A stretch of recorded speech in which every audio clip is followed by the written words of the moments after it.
Greetings, programs. NeoMegaMan back again for part 16 of Let's Play Katawa Shoujo Lily's Path. Well, that was an unfortunate ending to our previous episode. Let's see if we can maybe get things up on a more positive note now. Also, if I pause randomly, it's because there's a fly in my room and I can't get it to die. So if I pause randomly, I'll just be swinging at that thing. Anyway, I open my eyes groggily, completely bereft of energy. For a while, I simply lie down lifelessly, staring at the ceiling as I review the events of the morning in an attempt to organize my thoughts. We went to walk to town. My heart nearly gave way. We came back. I took my pills. I slept. I can only remember each period of time as a snapshot, but the timeline is clear enough. The memories of the girls' faces as I struggled to stand is an unpleasant one, stinging my feelings harshly. If I look at the ceiling hard enough, I can imagine the tile edges and small dimples of the ceiling in the hospital. That fact alone is enough to make me sit up and try to pull myself together. I scratch the back of my disheveled hair, glancing around the room. Lilly and Hanako are nowhere to be seen, and the television's turned off. The clock above says it's pretty late in the afternoon. The noticeably reddened sky outside the window confirms it further. I turn and pick myself off the futon, swaying slightly as I put my arms out for balance. I suppose I'd better go look for the girls to see if they're all right. As I look out the window, I faintly see something in the distance. Straining my eyes, I can just barely make out the shape of a person's figure. Her long blonde hair, swaying in the faint breeze, makes her almost seem to melt into the bright yellow of the wheat field. Without a second thought, I leave the room to follow that lone apparition.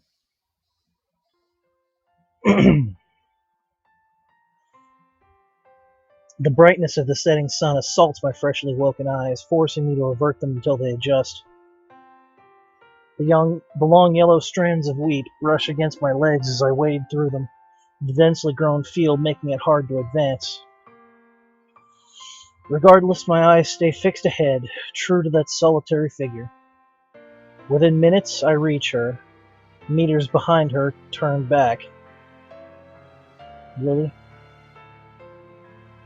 She simply nods. Where's Hanako? She's in bed. She went to sleep after I calmed her down. She says it matter-of-factly and with as few words as possible, as if saying more was strictly verboten. There's something different about her. Her normally confident figure seems oddly fragile, her body offering no resistance to the breeze blowing her skirt. The strands of wheat sway from side to side while a deafening pause passes, the only sound being their rustling. As we stand in the field alone, I know what I have to ask. What's wrong, Lily? You're not acting like you usually do. Remember when I talked of my family, Hisa? Your family. I look downwards in thought, sifting through my scattered memories. The event seems to leap ready to hand when I search for it, rising to the surface as soon as it was recalled. After Hanako's birthday party? She gives a simple single nod. It was nice back then. You and I celebrating with Hanako, simply sharing presents, talking, having fun together. It was almost as if we were a family, one small, misshapen family. I thought that could just go on forever, just the three of us happily together. She takes a long breath, a slight shakiness to it, just barely audible through the moving air. Even if my family was so far away, as long as we were together, that was all I needed. I don't want to lose you, Hisao. I didn't even realize how afraid I was of losing someone else until today. Until I'm sorry, Lily. I know my body's weak, but even then I make the most stupid of mistakes. Don't apologize. Please don't apologize. Lily?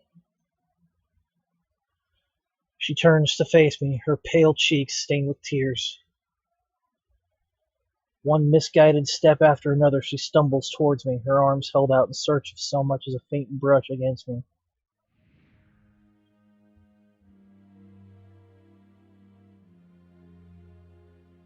My heart doesn't race nor pound as I step towards Lily, gently taking and steadying her in my arms as she quickly clutches to me, sobbing.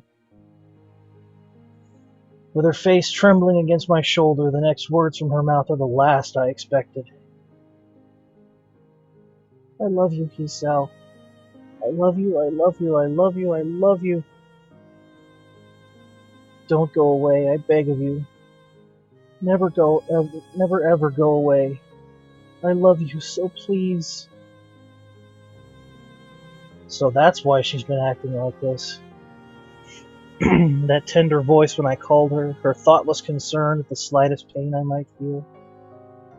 After having been left in Japan without her family, with only Akira, Hanako, and I around, she was afraid of losing yet another person who was close to her.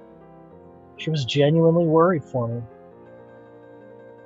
It's a strange feeling. A mix of surprise and sorrow, yet also of the deepest gratitude I think I've ever felt.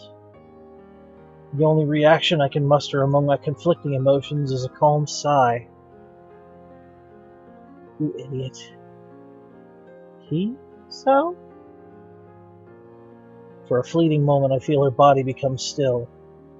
The only movement to be felt is the calm afternoon breeze. I said it before, didn't I?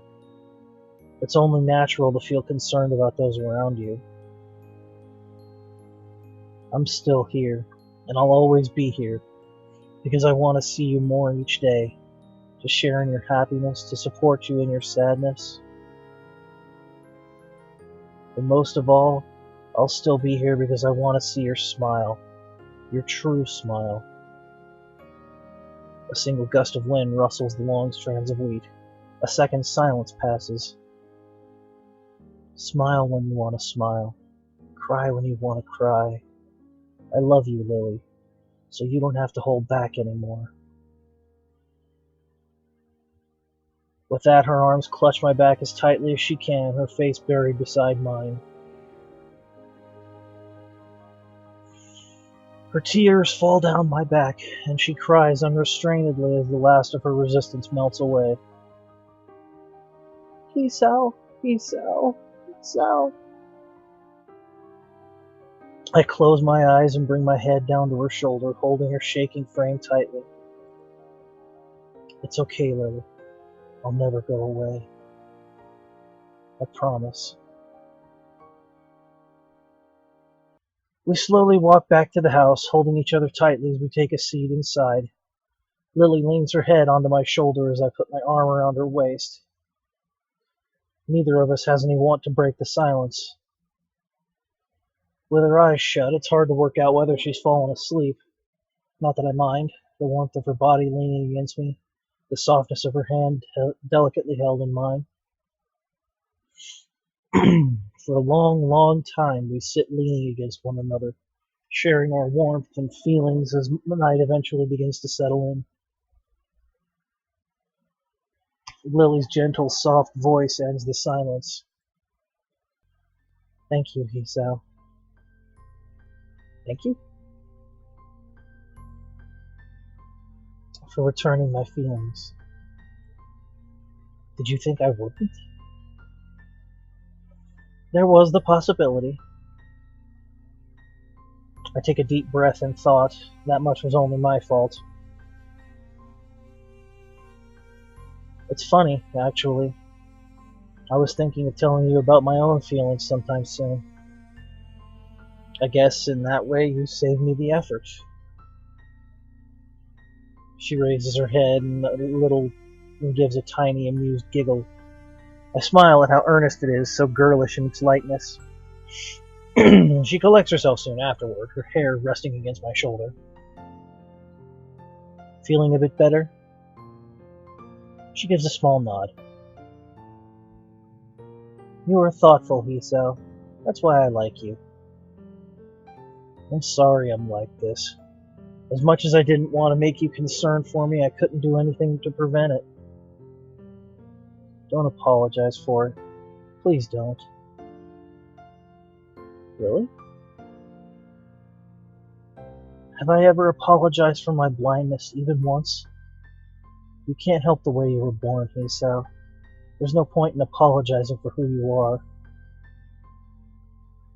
She said this with surprising conviction.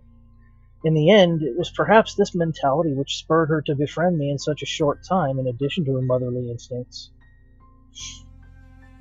She did seem to become trusting very quickly, but I'd never questioned why. Now it seems obvious that she did so to help me as I went through one of the lowest points of my life.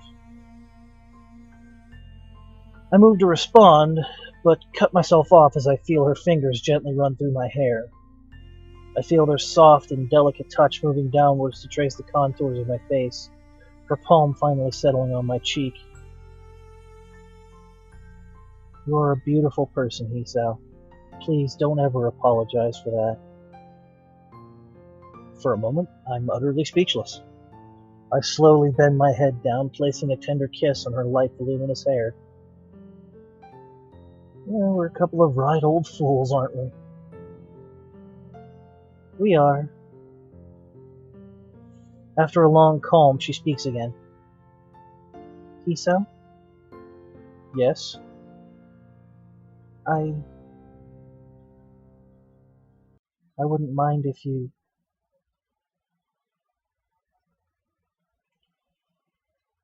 I feel her hand tensing under mine, trembling slightly.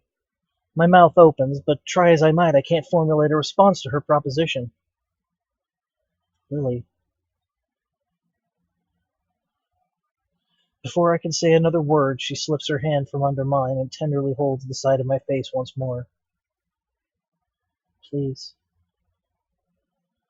I give a peaceful smile, holding her hand against my cheek as I nod a single time. Okay. As I look into her eyes, she leans towards me. Her delicate lips touch mine as she guides herself with her hand. She breaks off not a second later, faintly smiling. I love you, Hiso. We kiss again, this time the both of us meeting each other. While the previous kiss was one of love, this is one of lust. Our tongues meeting and our breathing heavy. After precious seconds we part, both our faces well and truly flushed. Both of us bring our fingers to our lips in unison, recalling that fleeting feeling, rapidly becoming buried both by our urges and bashfulness. Lilly is the first to shift uncomfortably, though. What is it? Should we get more comfortable? Oh, okay. Now that she mentions it, this futon would be a bit too narrow to do much on. Considering the thoughts running through both our minds, it's no small wonder one of us has any measure of foresight left. I take her hands and guide her sideways as I move, the brief and awkward dance ending with both of us tentatively sitting on the floor opposite each other. As I reach forward to pull her top up, she stops after she moves her hands to do the same.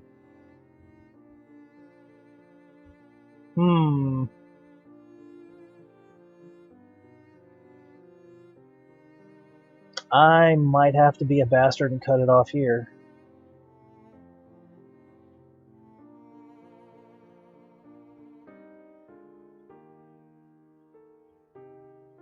Nope. You're shaking. I pause for a moment and look at my hands. Sure enough, they're quivering slightly. Whether it's from nervousness or excitement, I'm not sure. I guess I am. So you're as nervous as I am, then? I withdraw my hands and sigh, steadying myself. We have plenty of time, so there's no need to rush this. Good idea, Hisao. Let's not rush this. That being said, I think I'm going to do the smart thing and end this episode short, because very quickly there's going to be naughty parts. So, yeah, short episode this time. I'm sorry about that, viewers. But I have things to consider. So, yeah. That's all for this episode, episode 16 of Let's Play Katawa Shoujo Lily's Path. Hopefully you all enjoyed it, brief as it was. Next time, no more avoiding it. It's finally going to be the ecchi scenes with Hisao and Lilly. Alright. See you folks then. I'm your host, NeoMegaMan, signing off. End of line.